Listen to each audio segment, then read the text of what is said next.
Mes si chers amis, bonjour à vous tous. J'ai une bonne nouvelle à vous annoncer. Figurez-vous que grâce à l'évangile de ce jour, nous détenons une photographie du Père Céleste. Enfin, une photographie. Dieu étant un pur esprit, il n'a évidemment pas de visage. C'est donc une photographie de son être intérieur qui nous est révélée aujourd'hui. Vous allez voir. Jésus, son Fils unique, nous dit qu'il s'agit pour vous, comme pour moi, d'aimer son prochain. Bon, très bien, c'est entendu. C'est donc l'essentiel à vivre. Rien de bien nouveau sous le soleil. Mais voici que, bien loin de s'en tenir là, il ajoute « Il ne s'agit pas seulement d'aimer nos amis, mais aussi d'aimer nos ennemis. » Et même de prier pour ceux qui nous persécutent. Alors là, c'est le bouquet. Mais attendez, le plus beau reste à venir.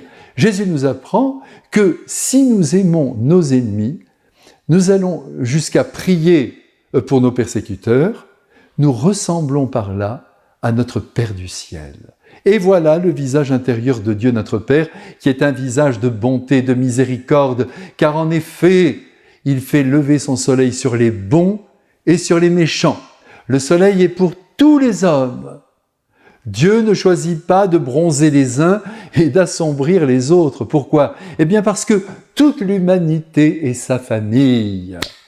Dieu n'exclut personne, même ceux qui le rejettent demeurent ses enfants. Et il espère simplement que tous rentreront un jour ou l'autre dans le bercail de son cœur.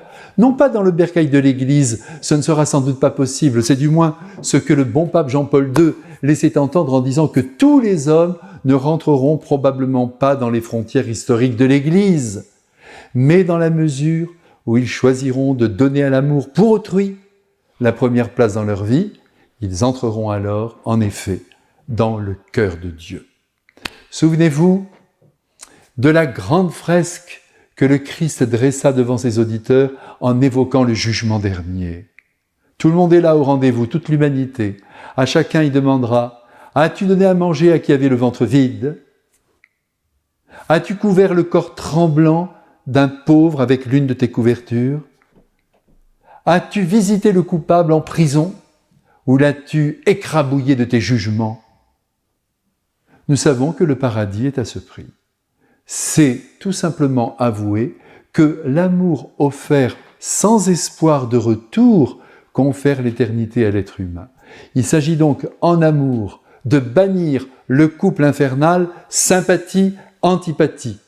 Ce couple qui nous oblige, n'est-ce pas, à serrer entre nos bras les êtres qui nous attirent et à rejeter sur le bas-côté tous ceux qui nous déplaisent. Mais oui, si nous embrassons la main de ceux qui nous aident, si nous sourions à qui nous sourit, eh bien tout cela ne va pas très loin, nous n'avons pas de mérite.